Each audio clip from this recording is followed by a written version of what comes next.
recording this.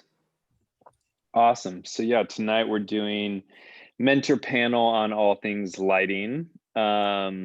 Sing and Carlos are two of our new mentors who are jumping on right now. So let's have them do like a quick intro for everyone here, and then we'll jump into some of these main questions on lighting and diving in. So Sing, how about you go first?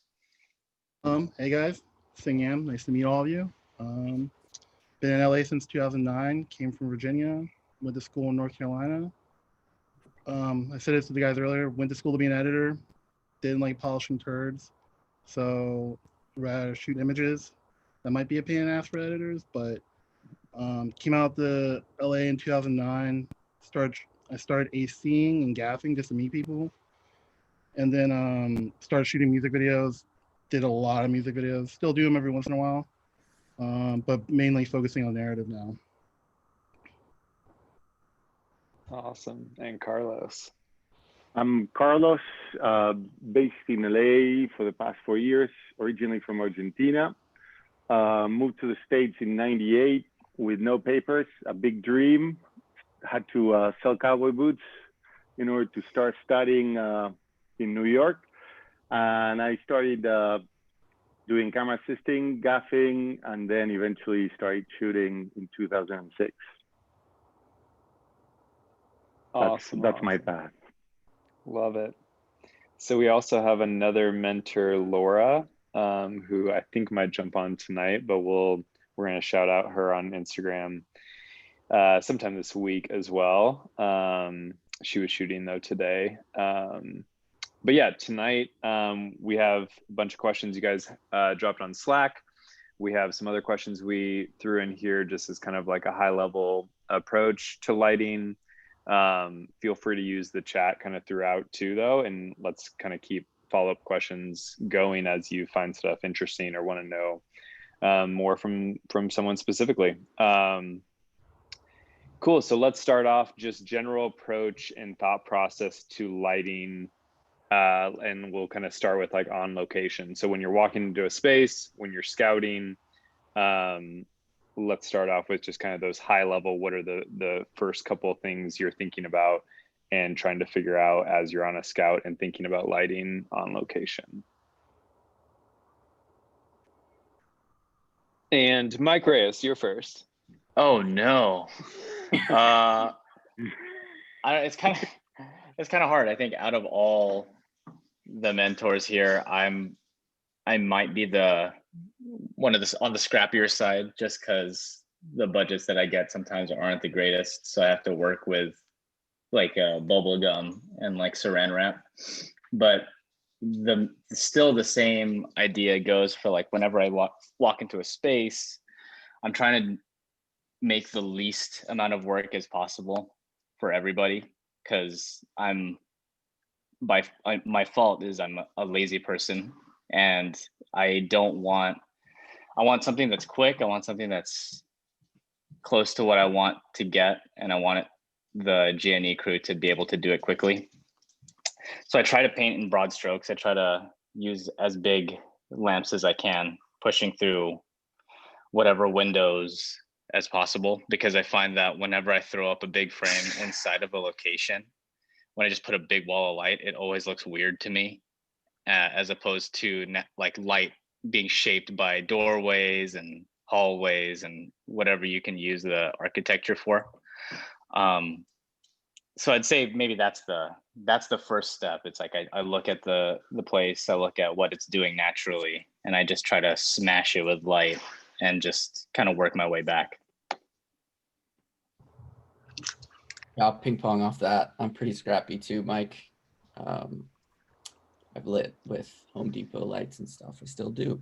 I ask my gaffers to bring clip lights all the time. But one thing I look for on the scouts is like where the shadows are. So generally I'll just look at the space like from a wide spot and then go find the shadows and put myself there, because that's usually where I'm going to put camera, and then I light the space like Mike does, kind of based around where these shadow spots are and kind of how the light's falling. So that's a big thing I look for personally. Yeah, I I guess I can jump off that saying I think I have a similar approach, but I've been trying to keep stuff as much as possible out of windows and light from outside in so I can be less restricted in my camera angles. And then just, I kind of came from a documentary background. And so I always will see what the sun path is, the best way to utilize the natural light that's coming in, because I still think it's usually unbeatable. And then if I don't have budget, like my plan is always to take away light in the right places and just use like a little light inside to key with. But yeah, trying to stay as little grip forest in the space as possible. Nice, nice. Julia, what about you? What's kind of like top one or two things you're thinking about or wanting to achieve with light? Yeah, I think lots of similarities in what everybody said. I think too, like really trying to have an understanding of like if it's a feature, like all the blocking that's going to take place in that one space, right? If you're spending a lot of time in the kitchen or a bedroom or whatever, like really knowing all the different physical dynamics that are going to happen with actors. But also, like Christina said, like being very minimalistic inside and sort of lighting the space so that you have that freedom to go sort of anywhere the director wants to go. Because obviously you're gonna feel things and find things on the day. So, yeah. Nice, yeah. Sing, Carlos, anything to add?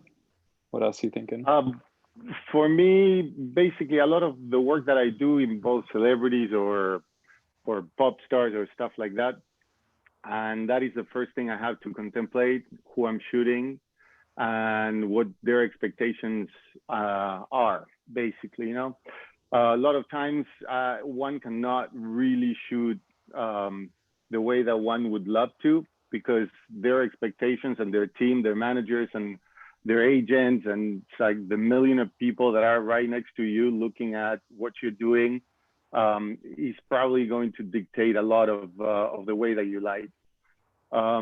In pop music videos, for example, there are expectations that are beyond me, that with the experience, I learned to cheat the system.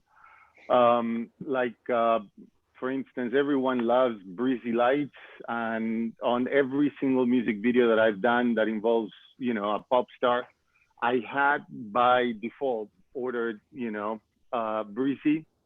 Within the years of shooting, I've learned how to cheat it, because I'm not always in love with that light. A lot of times I like to do other things. So I work with intensities, and my approach to lighting is finessing and prioritizing intensities. Always, that's how you paint for me. It's like the first thing is the angle of incidence of light. The second thing is the quality of the light, if it's hard or if it's soft. And the third one, which is to me the most important finishing touch, is finessing exposures. Is being able to, you know, add light, subtract light from each source, so that you start shaping faces and environments in a very accurate way. I've learned with the years that the key to a beautiful lighting lays on finessing the ratios between all the lights that you're using. It's awesome. Love that. Sing, what are you thinking? You know, based on what Carlos said too, I think for me, like a lot of it's like, if you know you're doing a beauty job or a narrative or a commercial, like kind of to adapt to like what's been put in front of you. And it's funny, he brings up, like, I used to, I guess like in a sense, I used to work under Chase Irvin a lot. And Carlos bringing up the finesse, like I learned from Chase, like I think a lot of DPs kind of make their mark through their finesse. Like it's that slight tweaking at the end that kind of like shows off like your personal style or your touch. Like I would watch, I mean, Chase might be the opposite of Mike. Chase is like a grip and he's a fire torch. But like every job I've done with him where I got torched on, I was like, man, this stuff looks amazing. And it's like literally it's because of all the finessing. So I think from that I learned like for me on jobs, like a beauty job, like it's important you have to find out what the talent likes. Like certain talent want to be lit from a certain side. Like the last feature I did, I had, I met all the talent, and one talent immediately came up to me like, I have massive bags under my eyes and I need you to take care of me. And I think one important thing to learn about lighting is just like the politics behind it too. Like as like you start to grow, you're gonna be dealing with certain talent. Like you have a talent that comes up to you and tells you a certain thing, you probably need to pay attention to that. Or because you're not gonna fire a talent, you might be going. So I think one thing to keep in mind there. And I think it's funny, like Carlos brings up having a breezy. That's like insurance. Like that's, you have it there so they see it, but half the time they only notice if it's on. Like if you can still reproduce something beautiful, it doesn't matter, but you just have it there. I've had to do that plenty of times. Like we've had 3 breezes on a job that we've never struck. And like I'm lighting and doing a book light. And they're like, oh, we really like the way this looks. I'm like, yeah, we spent $4,000 on breezes, but we didn't use them. But okay. So I think, yeah, this for me, like what everyone else said, like go into a scout, kind of look for a space. I think the first thing I do is I always base my lighting off my camera angle, because once your camera angle is set, you kind of know the world you have to go into. I've been guilty earlier in my career, like lighting before I set my camera angle and nothing's right, and then I have to relight again.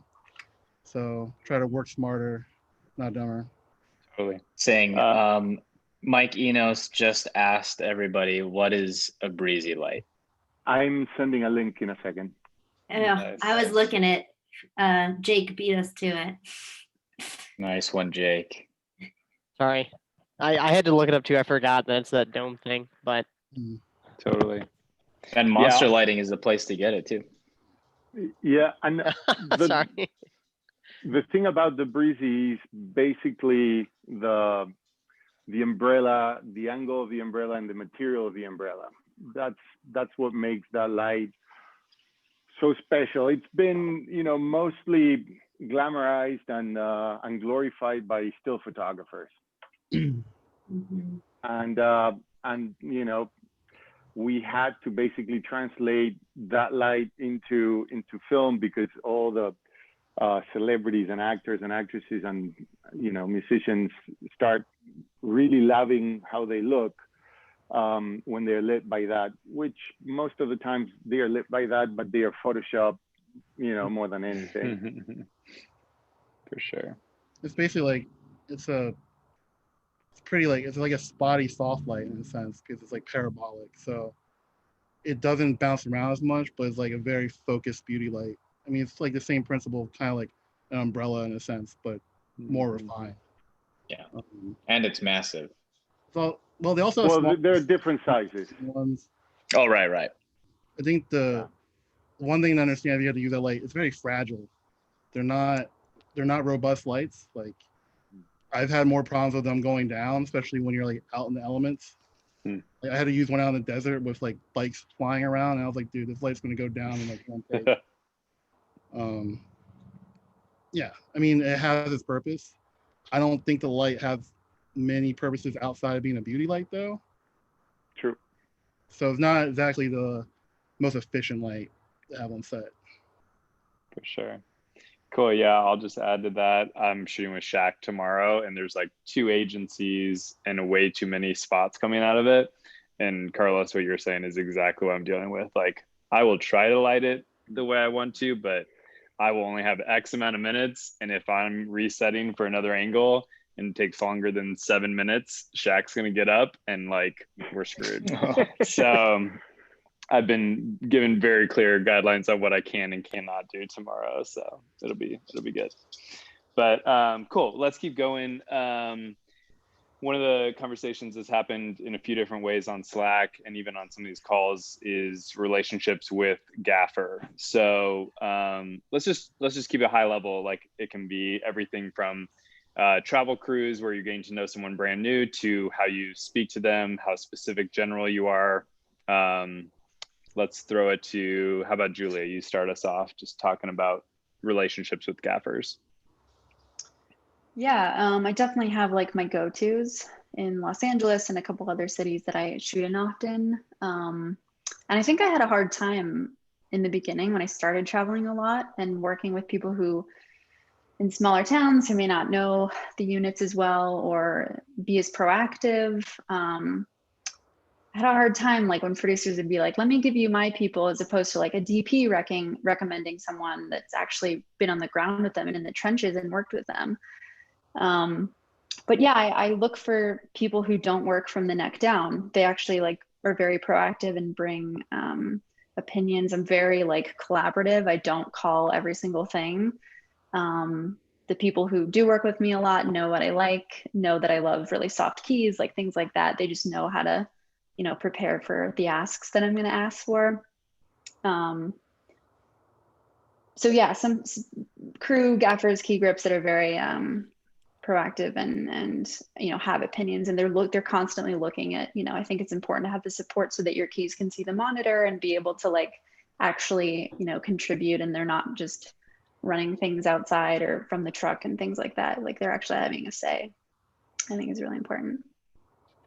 Awesome. So real quick, Laura is joining us now. So one of our new mentors. Laura, give us a quick intro bio for you. We introduced Carlos and Sing a few minutes ago as well. Cool. Yeah, sorry for being late, you guys. All good. So nice to meet you all and do this together. My name's Laura. I'm a DP. I started working as an electrician and you know, just started shooting like whatever I could, and didn't go to film school or anything, and started with like mostly music videos and short films and commercials, and I just recently did my first feature, and now I'm doing my first TV show for HBO. So that's Awesome. it. Yeah, glad to have you. Yeah. So we just got started talking about lighting, so we're Cool. kind of just moving on to relationships with gaffers, whether you're traveling, getting to know someone for the first time, how you speak to them, general, specific, etc. So yeah, maybe Nick or Mike, someone else, keep jumping on this and we'll keep running it down. Go, Nick. I think for me, it depends. If I haven't worked with the gaffer, I usually try to get just like a pre-call in just to chat about how I work. And usually it's just a get to know call. It's all about the relationship for me. So I kind of just get to know them, get to know kind of what access to gear, to crew they have, wherever they're at. And then I kind of give them a little spiel of how I like things and things that I always want to be prepared. So I kind of have a short list of things like I love having scrap muslin just around and like little items that I've learned throughout the years that I just like or can get me out of situations if I'm in a tough spot. So I usually kind of coach them through that scenario. And then for me, it just depends on their personality. I tend to ping pong off what they're giving me. So if they're really collaborative, I'll feed that. You know, I want to feed kind of however they work too, so that they're comfortable on set and can bring their A game. So if they're not very collaborative, I tend to be a little more specific with the lamps, and then also ask a lot of questions to them as well to get their feedback, to get their input. And it depends on the job as well. Sometimes I'm very specific in terms of my ratios, but a lot of the times I'm generally pretty broad stroke, just like covering, this is the mood, this is the tone, this is the style. Here are the lamps that I typically use, but I'm open to what fixtures we've had, whatever they have in their market.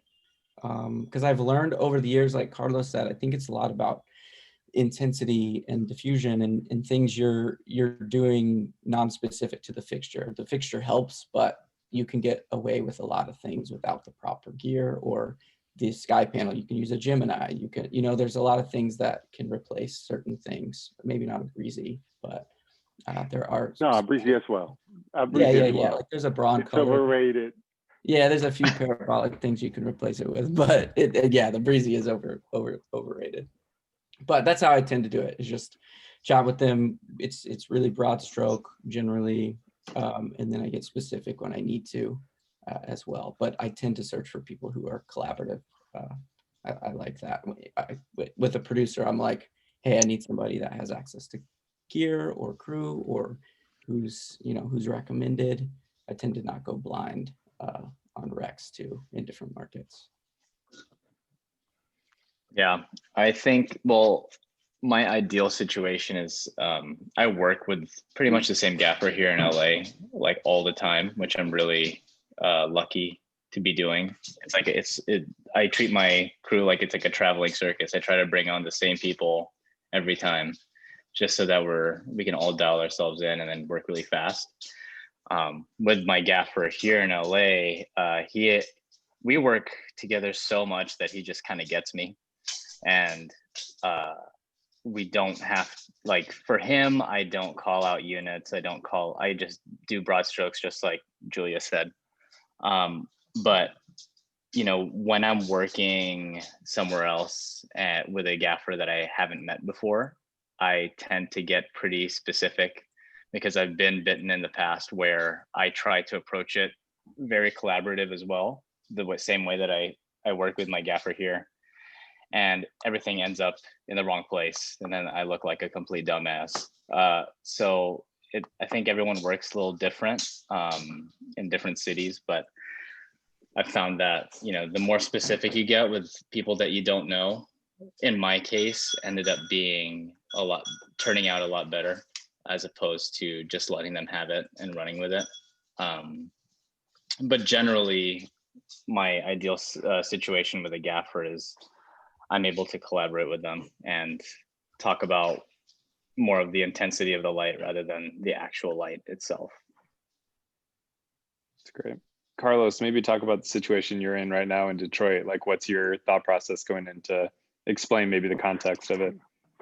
I'm in Detroit and I'm working for the first time with a whole crew that I've never worked before. And there are certain things that are starting to raise my attention and my concern. To me, the most important thing about working with a gaffer and a key grip is what I'm going to get from them at the moment that I am really going to need them.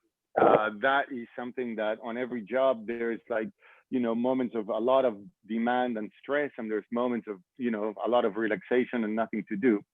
So how to manage the crew and how to figure out what they're going to give you when you really need them is the most important part for me, because my work is going to be as good as what we all together can do in these moments of pressure.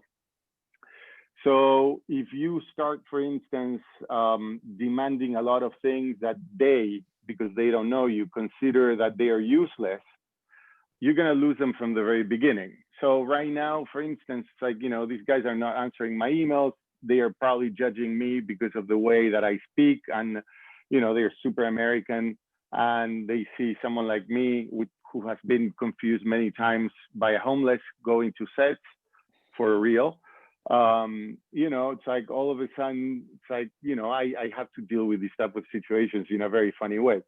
So I deal with humor. I humor them. I let them, do what they want, and until I get to set. And when I get to set, I start showing them that I am going to need very precise things.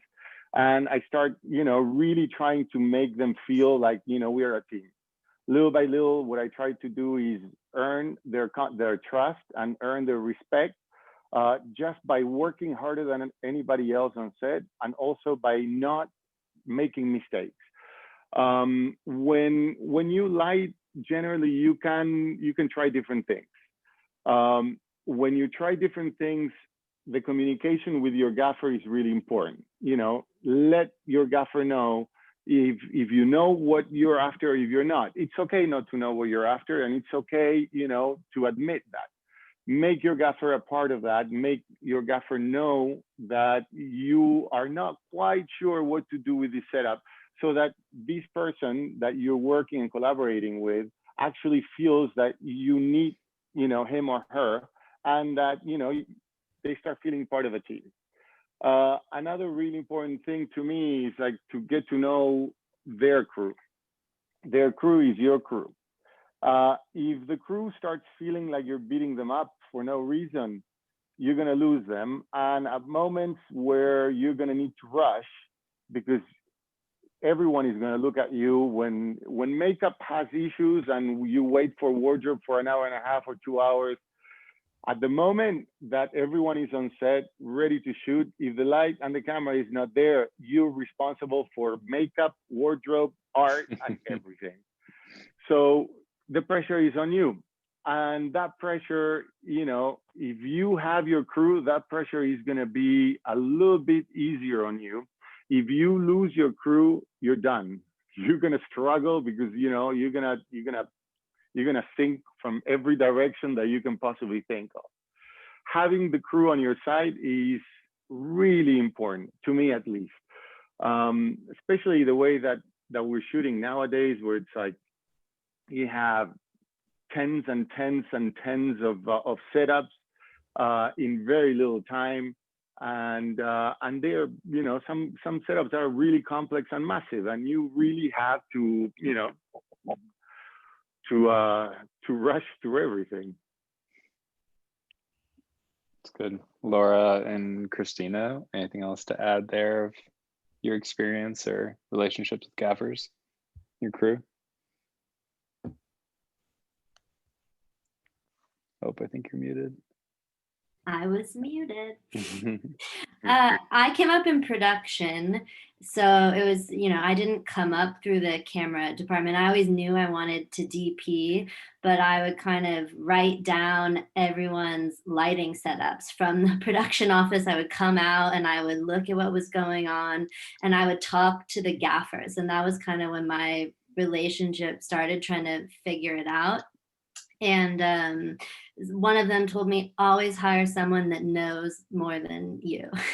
And that's the only way you're gonna make it. So that was kind of my philosophy when people started letting me shoot things. I would use gaffers that I had worked with for years as like a producer, production manager. Some of them would come out and help me, and I would kind of defer to them. I would explain what I wanted, and then we would talk about what options I had. And I think I got really used to that, and I started to have this sort of like imposter syndrome, where I felt like I didn't know I had to rely on my gaffer because they knew more than I did. But I started to learn what I liked, and I came up with this. There was like a lot of conflict, and I knew what I wanted, but I didn't want to be bossy. And I felt like, well, if they're pushing for this, it must be the right thing. So it took me a while to get to a point where I found some really great collaborators, and it's definitely a mixture between like, this is the look that I'm going for, and this is how I normally do it. This is how I like to do it. Is there something else you would suggest? But now, you know, like everyone, I have a team that I work with a lot, and they know what I like, and it's really nice to have that second hand. Definitely on days when you have to move a little faster. That's great. Awesome. Laura, any thoughts here? Yeah, just like going kind of off of what Carlos is saying, just how important it is to keep the crew, you know, part of your team and value them. I remember like when I was working as an electrician, when the DP would come to the back of the truck and just thank me at the end of the night. It meant so much. And it was crazy how many DPs I worked for that never did that. And it was actually more like unusual for that to happen. And it just changed everything, you know, when I would hear that appreciation. So I'm like very much a crew DP, and specifically like a set lighting kind of DP, just because of those are still like my people. And my gaffer relationship is really, really important, very important. And yeah, when I travel a ton for work, I always vet those people. I don't let production just kind of show up and like meet those people for the first time. I definitely like have a phone call with the key grip and the gaffer, just tell them what I know, you know, tell them what I like, you know, stuff like that. Just, you know, kind of break the ice so we're not meeting each other for the first time on a tech scout. but yeah, and I think because I came from set lighting and I had so many relationships already, the people that I started working with, you know, I was already collaborating with them as a set lighting technician. So like we kind of knew each other and knew each other's style. So, but I would still be very specific. And I think it's only in the past couple of years that I've really started just let go of that. And depending on the situation, you know, sometimes you have to be really specific of what you want, what kind of unit you want.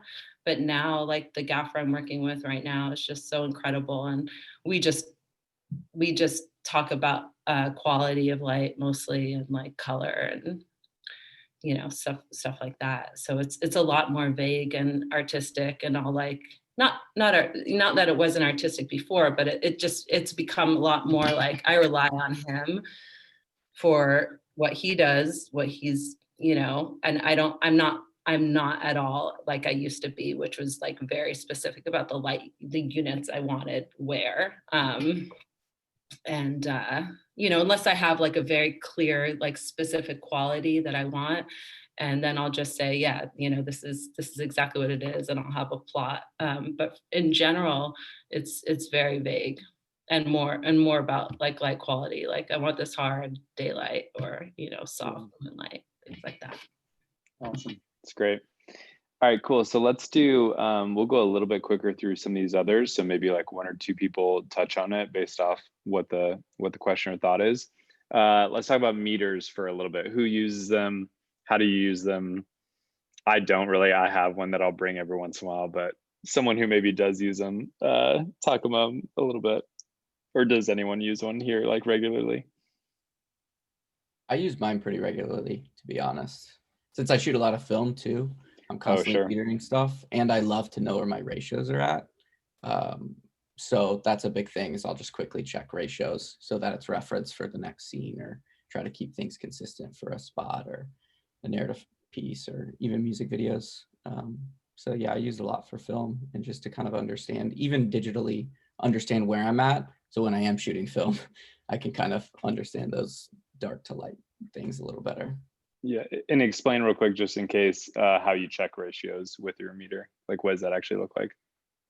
So you just meter like your key side, kind of where your key's coming from, and then the negative side, or where the darkness is, and that gives you kind of a lighting ratio that then you can keep consistent throughout, or communicate more effectively with your gaffer. So if it's like, you know, you can say I want a 1:2 ratio, or a 1:8 ratio, or whatever it is, and that just coincides with your stop differences.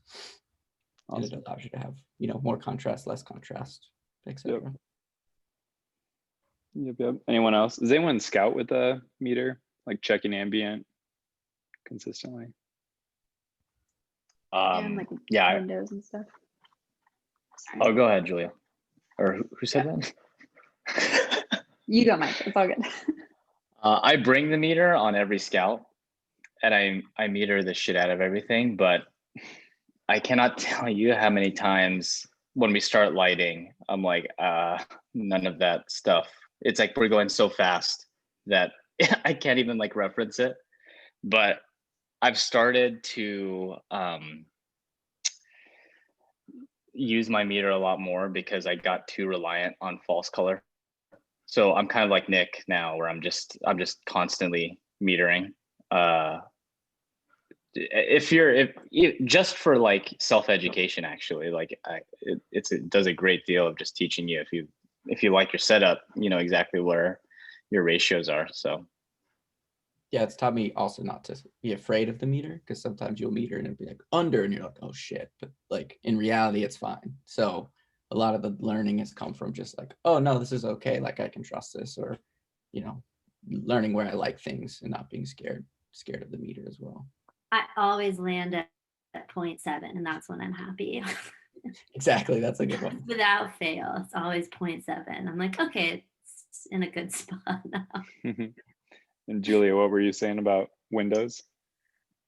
Yeah, like on Scouts, I don't know if I shoot as much film as you, Nick, but I do shoot a lot of film. So I do meter a lot. And I think on the Scouts, like if windows are hot, if you're gonna ND them or net them or something, just having like notes in terms of like, you know, trouble spots in terms of that. And also just, I think metering just like goes back to just doing everything with intention. And like, I'm also really active and moving a lot on set. So if I've got Steadicam up and it's single cam, I'm over there like reading stuff, you know, I can't always see false color. I never just sit at the monitor. So I'm also just like checking things and seeing where things are landing to adjust. Cool. And one thing to ask, like, I feel like, do you guys ever have the feeling you're over metering? Like, I know that like happened earlier in my career where like you're metering to the point where you freak yourself out. So just like keep that in mind. Like, I had one mentor tell me, he's like, dude, when you're outside, he's like, you don't need to go right up to the subject. You could just sit there on a dolly, hit it, be like, okay, cool, we're still good. He's like, but don't do that every 30 seconds or you're going to like come out with the most flat looking image. Or like, so I think, yeah, that's one thing to keep in mind. Don't like freak yourself out of the metering, like, especially when you're shooting film. There's like, film stocks now have a lot of latitude. Like, you can push the shit out of them. Like, you know, I used to freak out. I'm like, man, I'm 3 stops under. And then you get dailies back and you're like, well, it looks completely fine. Like, if anything, you're like, I want to push it more. So I think at the end of the day, just like, remember, trust your eye first. Like, if your eye sees something that you're unsure of, then yeah, go for it. But like, if it looks good to your eye, you're probably going to be in good shape. Like, as you keep shooting, you're going to like start feeling it. Kelsey's asking here, do you have a preference of incident or spot? Nick, do you use both probably? Yeah, I use both. It depends on the scenario. Yeah. If you're shooting something I use the spot room a lot if I'm like metering a scene. You know, I'll kind of see where my highlights are and what those are reading at, see where my shadows are. Incident's more for, you know, a key source or like, you know, near a window or something on a scout. Awesome. Yeah, go for it, Carlos. Oh, I think you're muted.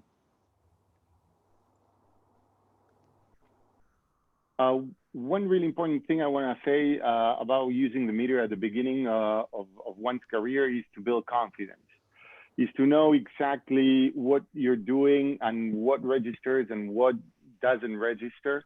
Because that confidence and that self-assurance in what you're doing, at the moment of rushing, you're not, you know, going to pull the meter out if you don't really need to, and you won't need it when you've experienced metering enough that your eye and your meter are in sync.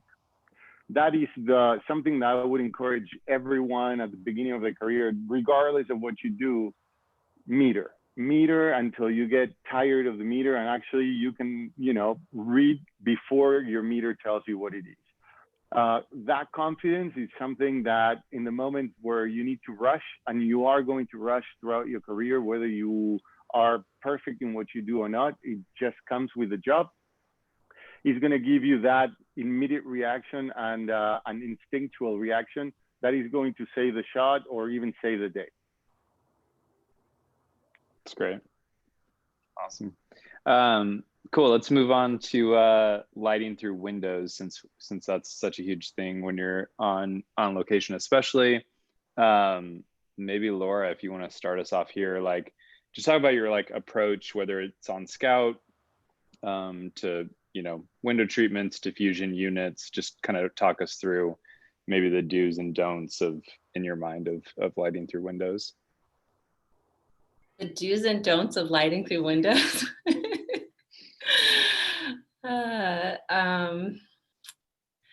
Gosh, that is such a loaded question. I mean, do if you want. I don't know. I mean, it's just like so preferential, you know, it's like all this stuff is so, it's like, yeah, when it comes to lighting, it's so much taste, you know? So I think that, you know, depends on the vibe and, you know, what the windows are like and yeah, what time of day it is. So yeah, there's a lot of variables. I think I love windows. I light through them very often to kind of, you know, keep a space free of fixtures. So if there's not a window in a location and it, you know, needs to be like a free kind of set where like we don't want a lot of units on the set, then I'll always try and like, get a window put in, or fight for, try and get a location that does have a window. Yeah, I mean, being in communication with the production designer, and they've done this, so they know like, about shears and window dressing and like the different types of things. But again, like that totally comes down to taste. I'm really into like paint texture too. Like, I really like matte paint when I'm lighting through windows, just generally. That's like kind of a general thing. I like shears that are like, a little bit colored, but not like pure white. Just like something, like an unbleached muslin, something a little bit warm. Those are just things that I gravitate to, but also just, I think the paint is really important, that, because it has such a relationship with the window light coming in. So like a lot of that can be absorbed by like whether you have an eggshell finish or a matte finish on your paint, and what color the walls are, of course. So yes, I think it's a big collaboration, cinematography, and like one of your biggest collaborators is the production designer. So like that like really determines how it looks as well. So I just communicate with them, and like, hopefully we're on the same page because we're on the same project, and we'll look at images together and kind of like talk about window treatments and like wall colors together and window size and all that good stuff.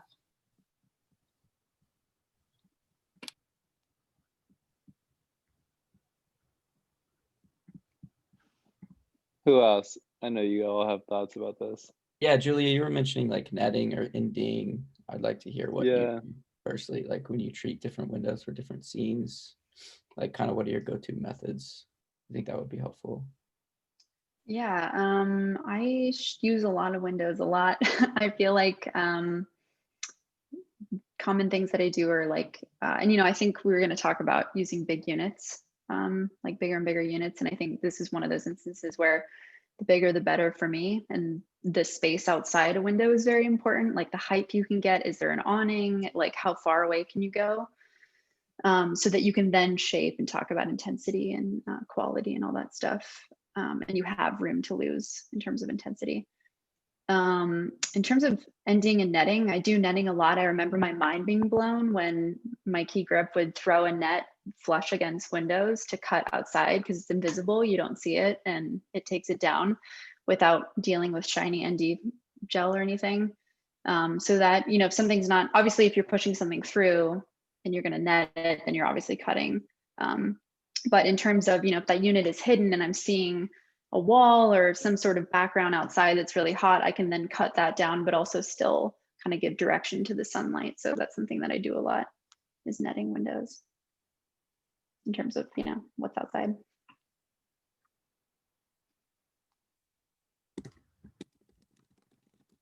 That's great. Any other thoughts, Christina?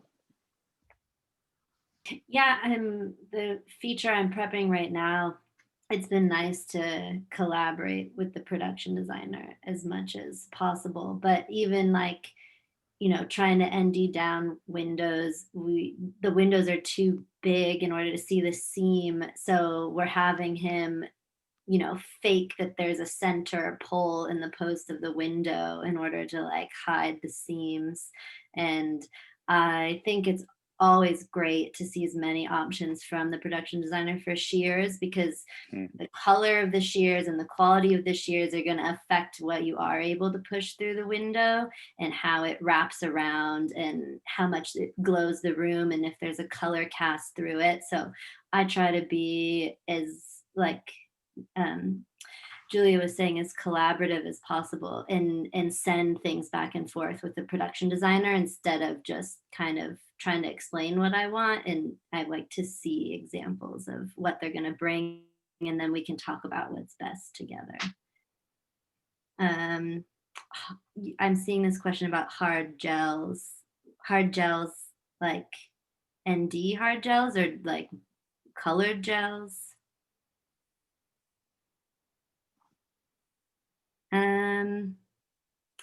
Yeah, it is expensive. So usually I have to use the rolls. I've never been able to afford a hard one.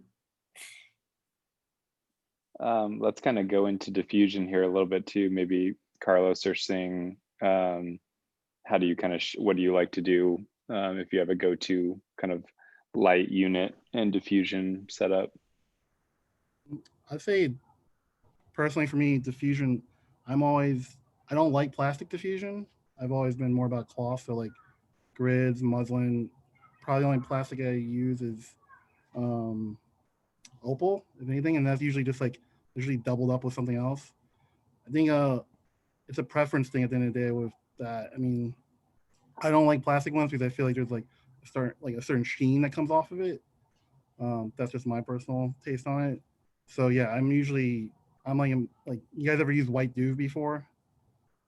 White Duve is awesome, but like it sucks a lot of light. It's basically like you're shooting through a white card in a sense. Are you pushing lamps through White Duve typically or bouncing it? Because I've used it. I've done both. Like I did a recent job and like we were pounding 20K through it, but like basically you're basically making a big white card that's really soft is what you're doing. So it's pretty sourceless feeling. But yeah, usually you need a lot of firepower behind it. So like usually I have to end up using light grid a lot because even muslin, as we all know, takes a lot of light up too. But yeah, usually I'm more on the cloth side. Yeah, thanks.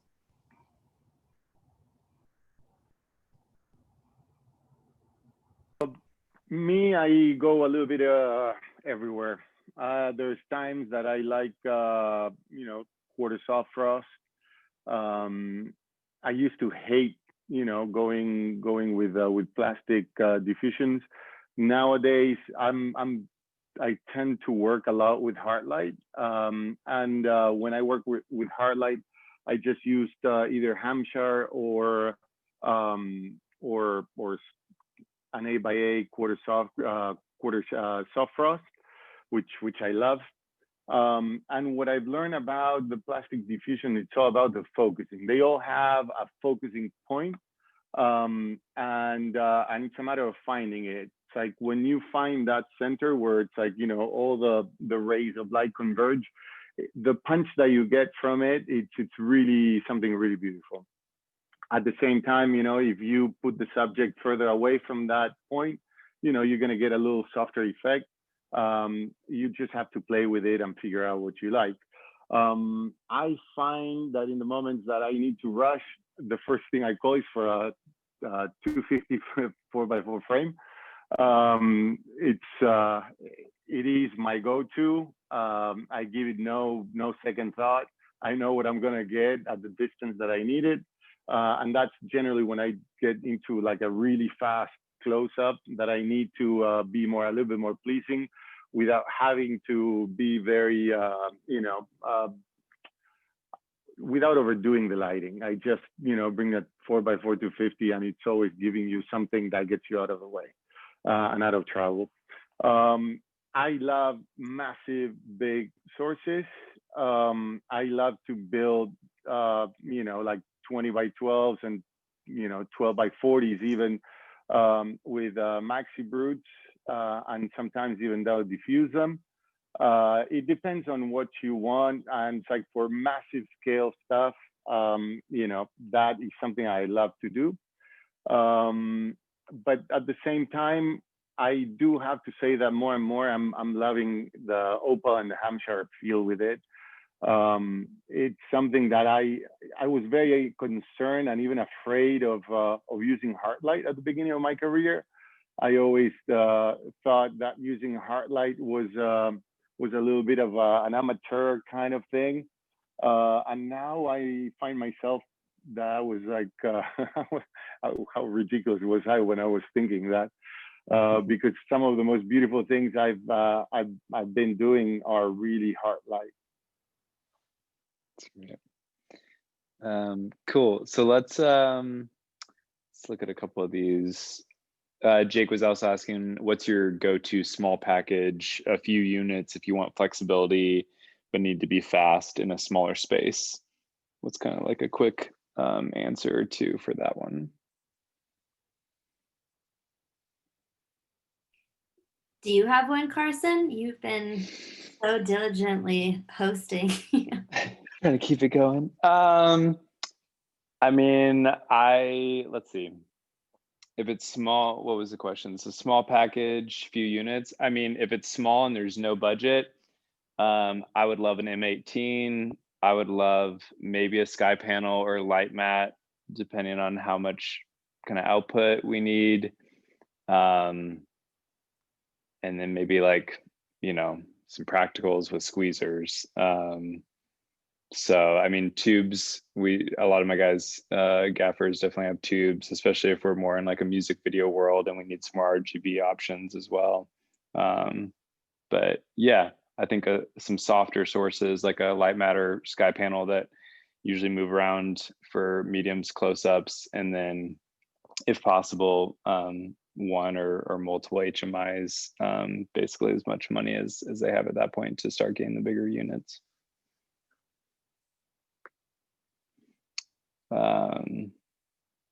Any other additions to that? Mike or Nick, maybe? You guys run around quick too.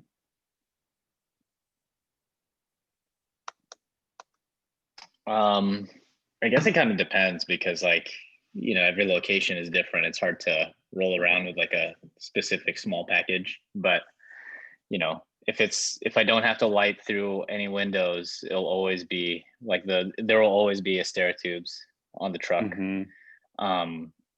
And if it's quick and dirty and I need like a biggish source, I like a Light Mat 8, which are it's like pretty huge and pretty nice quality of light too. And always like a sky panel, you know what I mean? But you know, HMIs are starting like I feel like it's not that expensive anymore to get at least like an M40.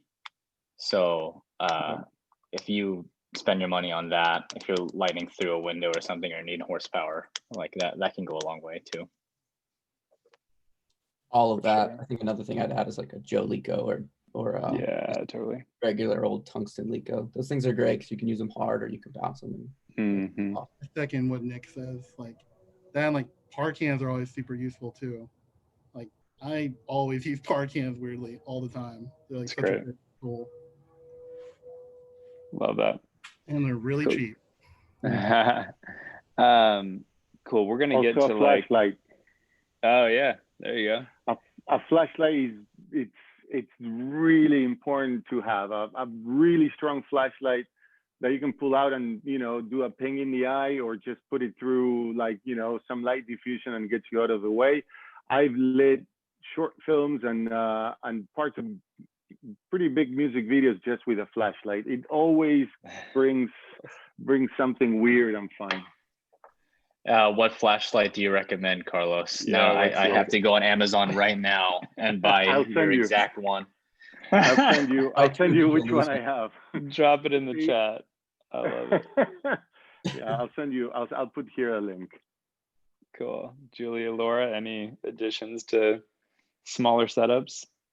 Yeah, the flashlight is, I second it. I mean, yeah, when I was an electrician, I used to work with a gaffer who you had to have a Surefire on you at all times. And it's like, it's so helpful.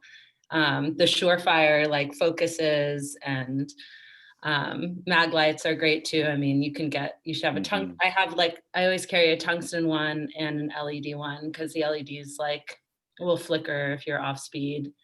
But I love flashlights and Licos and little Fresnels, you know, light bulbs, bare light bulbs. Like Sure.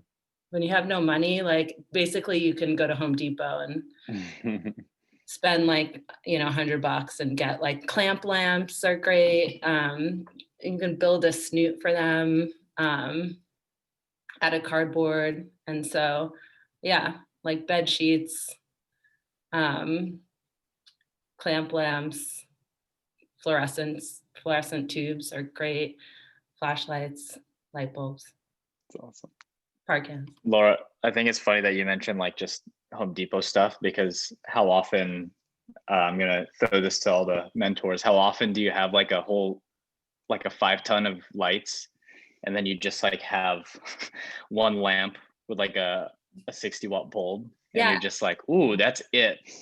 Don't do anything also love, else. like rice lanterns, you know, are just like, and muzz balls and just like soft, like, you know, rice lanterns are like $10. So those are great. I always use those.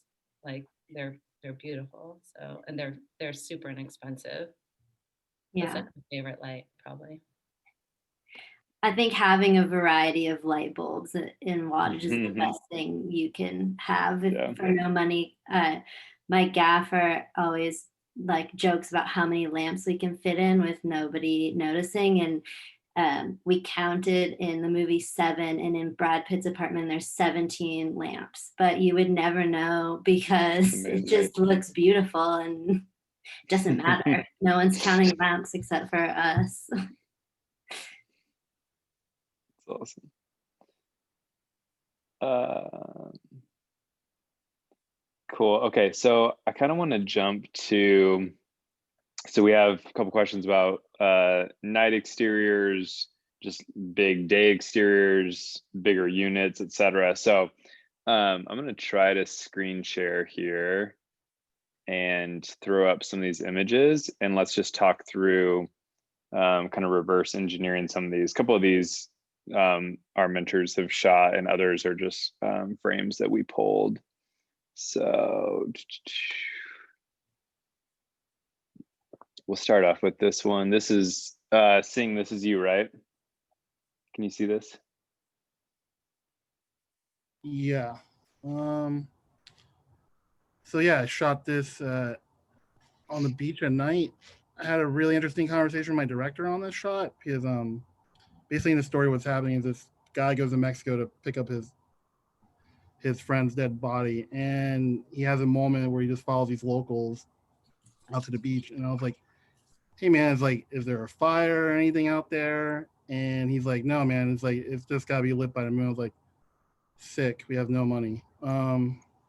So I had to readjust the rest of our schedule and all our lighting to get a Condor and a Jenny. So we couldn't afford an HMI for this part. So we had, I think I did this in 2014. We had 2 Dinos on it. And I think I had like quarter blue. Director wanted it to be more blue. So we adjusted the color temperature and camera. But like, I'll say what helped a lot was the atmosphere from the ocean. As you can see, like, this is a low res image. I just pulled it really quick.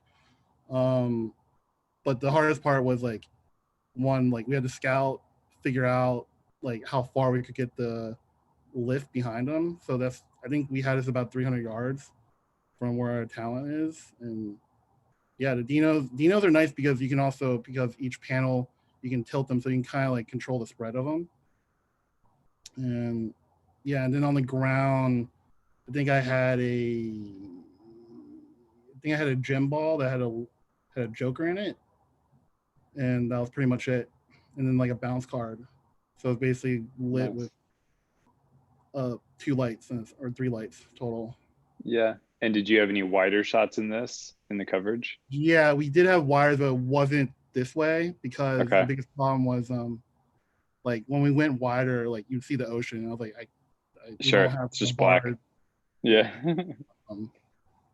Like we had something cool. from the front, which we were like raking the background, which the Dino is nice because like we had 2, so we could pan one and kind of hit some stuff in the Nice. background. And then like another thing we do is like we put a couple park cans in there if you need to like pick out like a tree in the background, stuff like that. Very cool. Nice. Real quick, how would you light this same image today? Like if you had all the money, what would you do?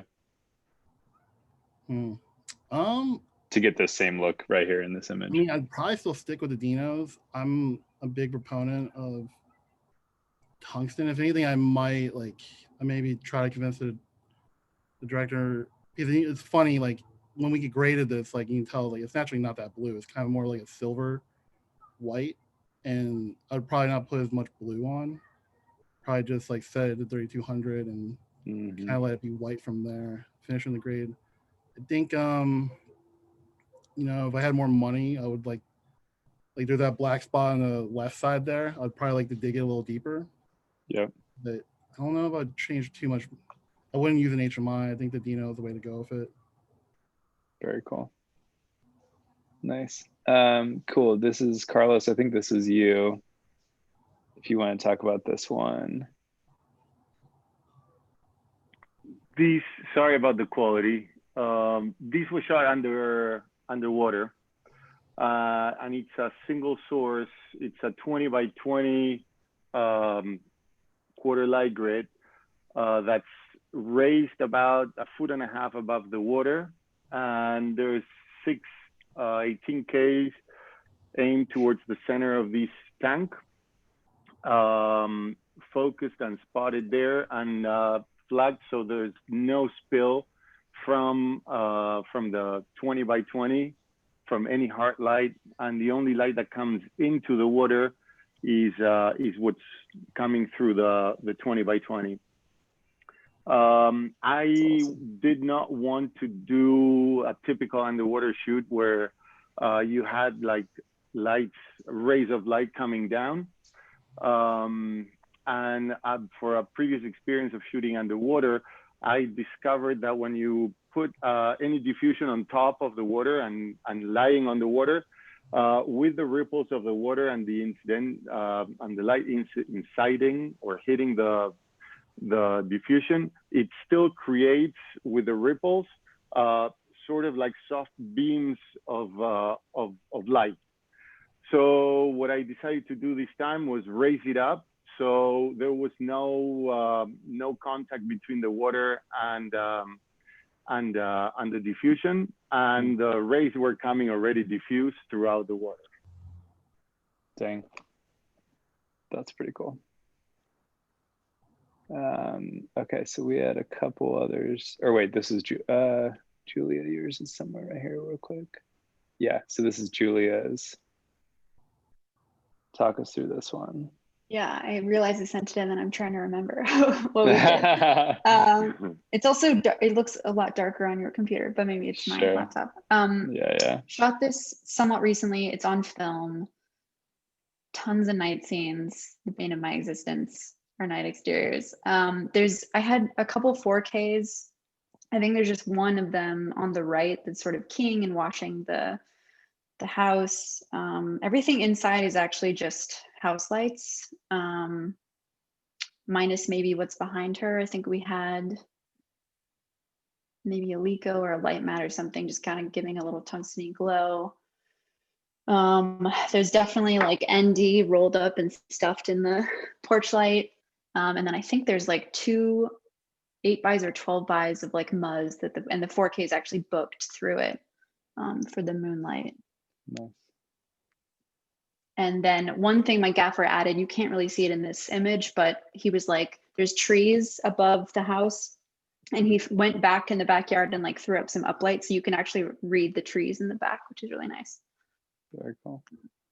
Julia, you mentioned booklighting those 4Ks. For people who don't know what a booklight is, can you like quickly explain it? Yeah, so booklight is just the 4K is bouncing into a card, and then that light is then going through diffusion. So the lamp is actually booked between or sandwiched between a show card and then some sort of diffusion.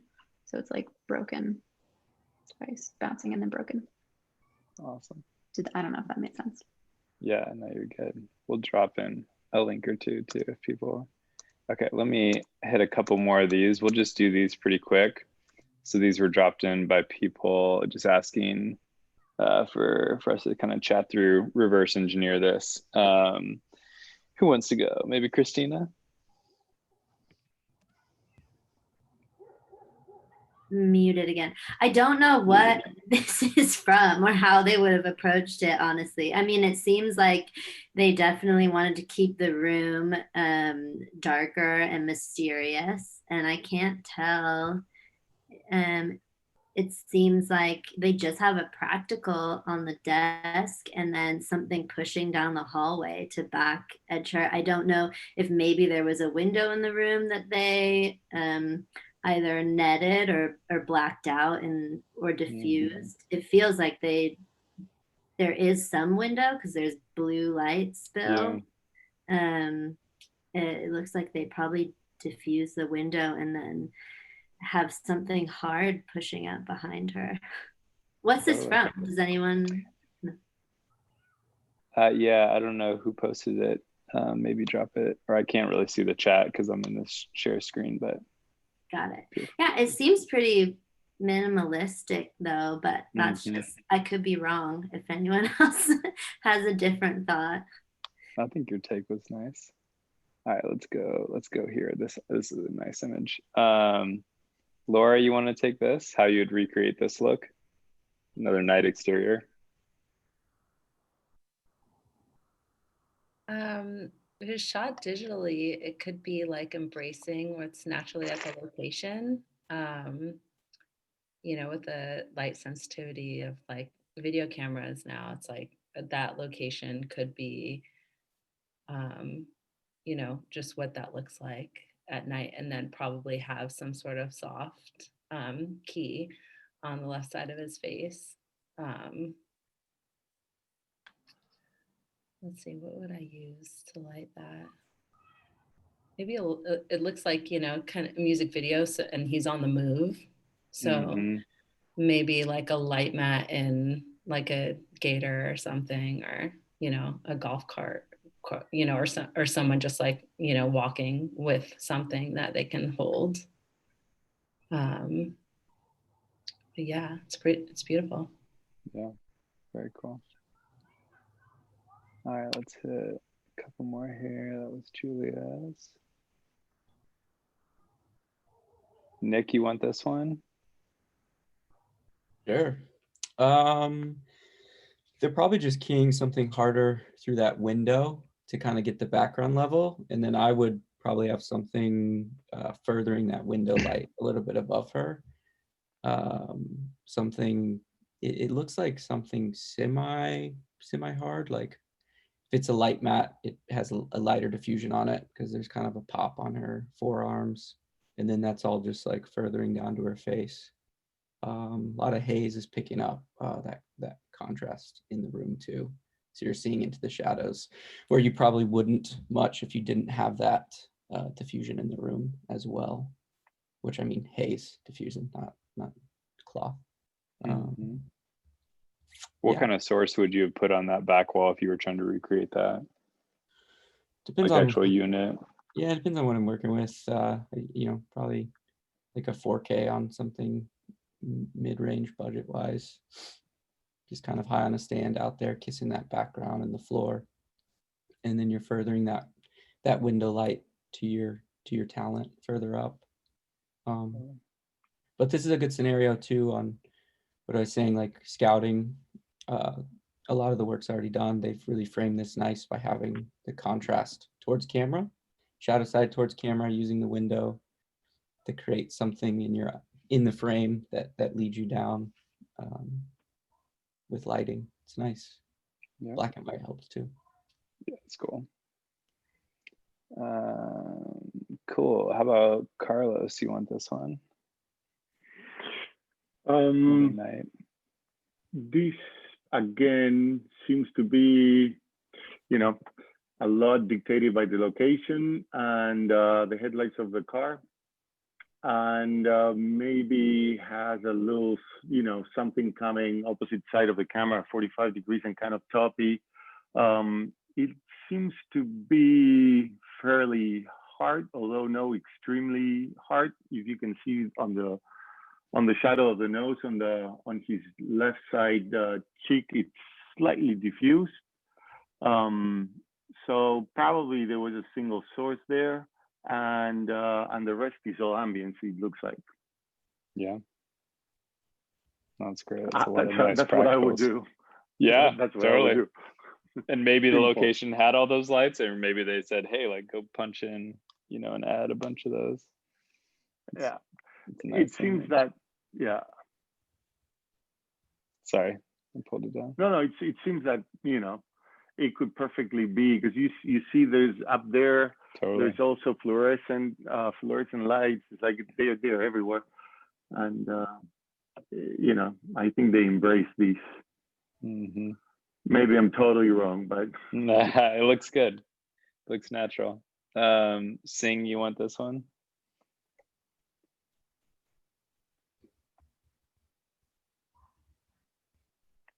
This looks like it's pretty much a single source. Looks really soft.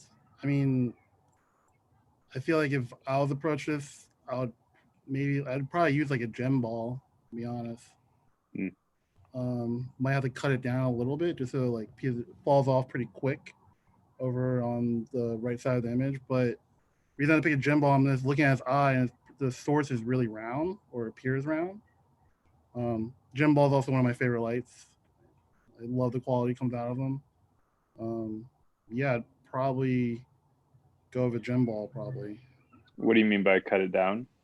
Like basically on like the side of it, like if you did the thing called the yarmulke you'd put on it, maybe you just need to slow it down because gem balls also like spread really fast. So just cutting it down a little bit there just to shape it up a little bit, but quality wise, that's probably how I'd go about it. Just one light. Yeah. Doesn't seem like there's more than one light in this scenario. Cool. If one of you can look at the chat there and let me know if any of those questions, if you guys want to hit any of those questions, I can see them popping up, but I'll look through. We got some other images in here. Yeah, go for it, Carlos. In terms of cutting intensities down, all the time. I actually ask my my gaffer and my gaffers, whoever I work with, to bring extra steel for every source that we order. I find it's so fast and so convenient to have extra steel for the sources that you can really finesse and manipulate the intensity really fast. I'm not, except for tungsten sources, I don't like dimming a lot of the HMIs. Maybe it's old school, kind of like I'm used to have a lot of green and color temperature throw-offs back in the day with dimming down the ballast. I find that it's more consistent to just do it with steel. There's a question on the chat about the steel. You mean like wire, right? Like like the scrims. The wire, yeah. Scrims, yeah. Yeah, I call it steel screams. It comes from an Argentinian translation. Cool. We'll circle back on any other questions here. I'll do this one real quick. I love this image. I don't remember what this is from. I think I might have pulled this from a music video or something I was watching earlier. Looks like definitely some natural light, sun, good time of day hitting this back building. I'm guessing they didn't recreate that. That would be enormous. But then, yeah, the main source on them looks pretty spotted, just kind of on the throw of it from like this top right of frame. So yeah, maybe a spotted bigger source. I mean, I guess it could be like a Jolico of some sort. It looks pretty white, or just an HMI, like a 4K through some type of diffusion. And yeah, I mean, she looks like she might have some kind of bounce back, or maybe there is another source that's pretty directional or gridded off to hit her from the left side. Otherwise, I would think she would fall off into shadow more so. Actually, I'd be curious if anyone else has a thought about that. It's the quality of this is kind of hard to actually see. I think I talked to Khalid about this. I think he was using M90s. Oh, is this Khalid? Okay. Yeah. Basically smashing M90s down like into the ground. I think that skip in your face is from the bounce. There. Yeah. With her darker skin, that's impressive. Pretty strong because he's like, you see he's shooting against the exterior. Yep. The ambient from it. Yep. Yeah, so that's a good point we should bring up too. Like, Carlos, you're talking about we're constantly dimming down lights, but I think it's more about maintaining a level you want. So if you're competing against hot sun, you actually need more lighting. Totally. To maintain that exposure. So a lot of what I do is just maintaining like where I want my levels. So, you know, if the room is naturally bright, but I want it to feel moody, I'm actually going to pump more light to where I want, to the key or to the talent or wherever I want to see that light, and then expose for that so the room goes darker. So there's little tricks like that that help too, in my experience. All right, Mike Reyes, you want this one? Sure. Looks like, you know, through those tiny little windows, they have big ass sources on condors. But it also could be natural sun, because I'm looking at the light rays and they're really, really sharp.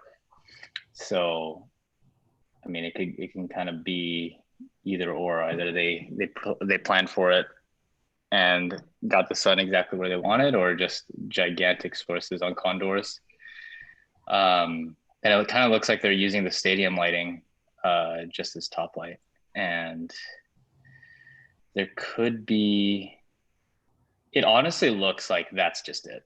Like, I see a lot of skip bounce on the floor. You can see the floor highlight is just like bouncing everywhere. So that's probably helping with the exposure, and they definitely hazed up the place, so that lifts the exposure a bit more. So it's actually a pretty simple one, I feel like. What sources would you have put on condors if you were lighting this?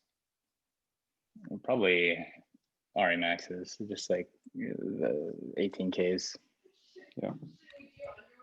Actually, It looks like that. yeah. I don't know. I'm curious because I don't work with huge lamps as much as probably Carlos and Singh do. For You can harder, see on the shadows. Yeah. You can see that the light, you know, is coming from multiple, you know, directions. And between the right side window to the middle window, it looks like there's a moment that the rays, you know, converge. You see, and also, do you see on the left side the shadow? The sun would not give such a different harshness, you know, from one to the other, and you do also have a bit of a fall off that with the sun it wouldn't be that noticeable. Yeah. Right, it would be super sharp. Yeah. Yeah, it looks like it could be like 4 18Ks. Yeah. It's like, yeah, you see those two on the right, like, because their angle's not the same. Like, if it was just the sun, they'd all be kind of coming the same way. But you see that, like, they spread out the lights. Agreed. Like, yeah, like what Carlos said, like, you know, if there's a sun, like, the reason it'd be a lot sharper because the sun source is so far. So, yeah, but I mean, the image looks great. Yeah, absolutely. That's the trick, you know. It does cheat to be the sun. Suspension of belief. All right, I love this image. This is Steve Annis, So I beautiful. think. Oh shit. Yeah. Good luck. Laura, you want to talk us through this maybe a little bit, what you see? I mean, yeah, I see atmosphere in a great location. It's gorgeous. And a great lighting design. Yeah, and a great color grade too, you know, just awesome color grade. Yeah. Maybe they put in some of those like tubes on the right side, production design. But yeah, I think it's just like a great color grade and awesome. It's a really nice color. Amount of haze and just like a beautiful lens. But yeah, I love Steve. Do you think there's anything directly above them that's like out of frame, which I guess it could just be another one of those top lights? You see that beam, that could be like a 1200 R. So it's hard to say, but it is pretty sourcey, and it is creating like a bright, like a wider beam spread than the other overheads. So yeah, maybe there's a light right above them. That's a good call. Nice. Yeah, I love that. That whole spot is amazing. All right, we'll do a couple more here, and then we'll probably wrap things up for me and Carlos to shoot tomorrow. All right. So Christina, you want to do this one?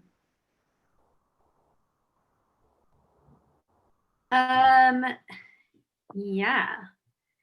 It seems like they've got a big hard source pushing through potentially some windows up higher in a building to create those lines.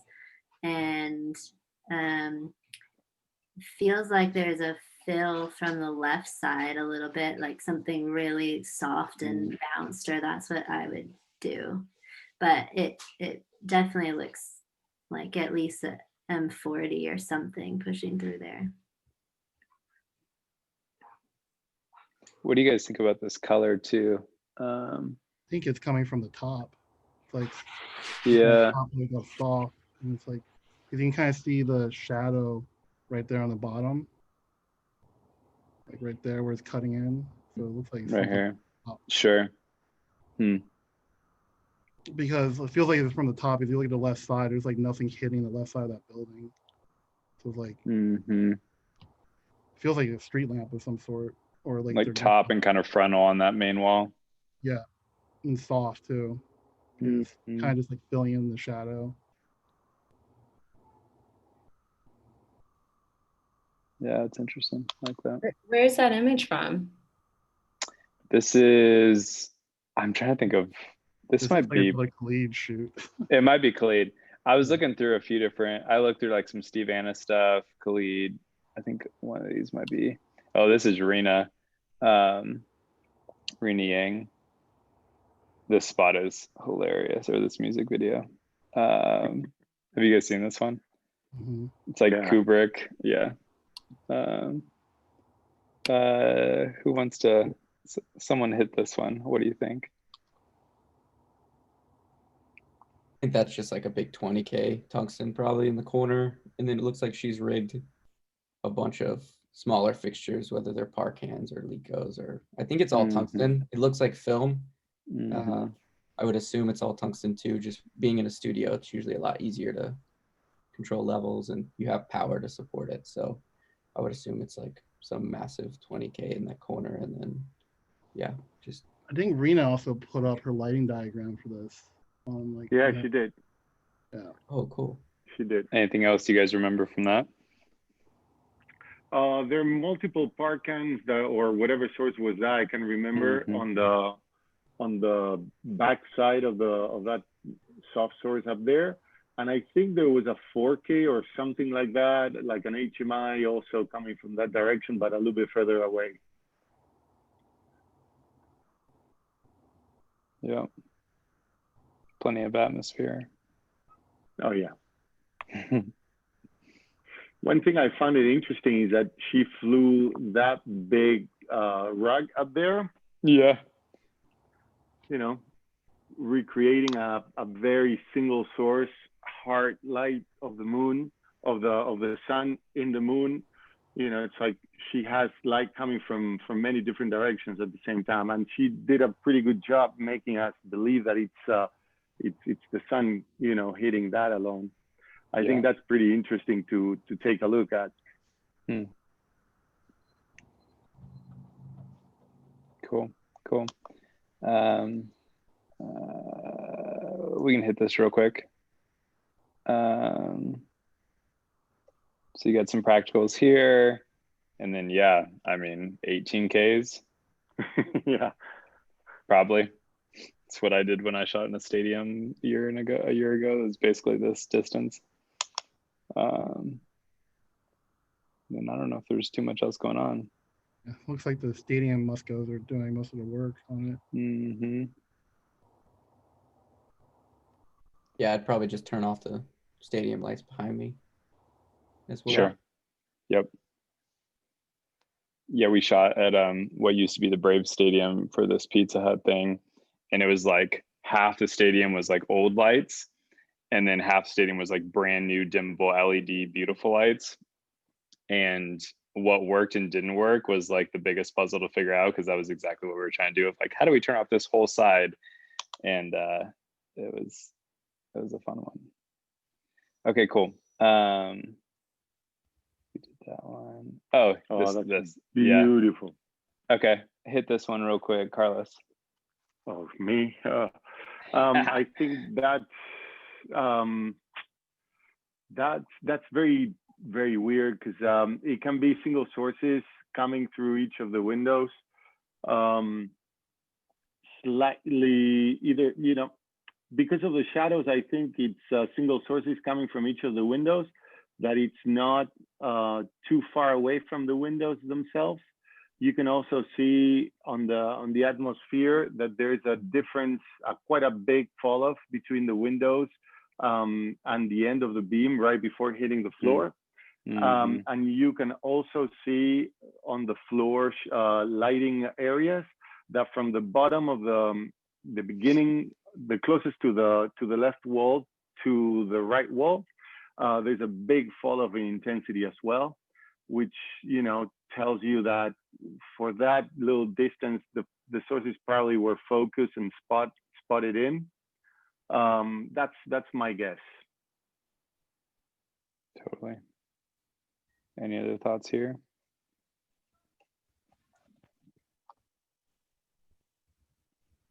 It's really nice. That's beautiful. Yeah, painting. Yeah. Awesome. Let me double check. Okay, last one. So this is 2 shots. So this is I think this is Paul Myers or Todd Martin, one of the two. So this one, and then this is just the next shot in the sequence. Just Free for All, who obviously like VFX background, etc. But I'd be curious, like if this was the reference, let's talk about like from a DP perspective, recreating this like practically, what you would or wouldn't do, or what you would do practically, and what obviously is painted in. I would do all the uplights practically. Oh, sorry, you go. Go ahead, man. No, you go, Sing. I mean, I think it's definitely pretty much all hard light. Seems like all the way around, like atmosphere. Like you're saying, yeah, you probably mimic all the ground lights live, and maybe try to mimic something that would probably get painted over for the stadium lights. Mm-hmm. But I mean, it's pretty contrasty, so it's definitely like those uplights and it's like all edge light.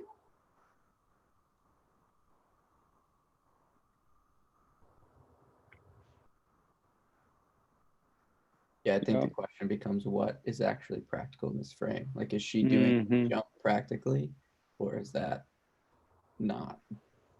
Because I think with the uplights, I think the uplights are practical. But is she Compton or the wheelchair athlete? Probably.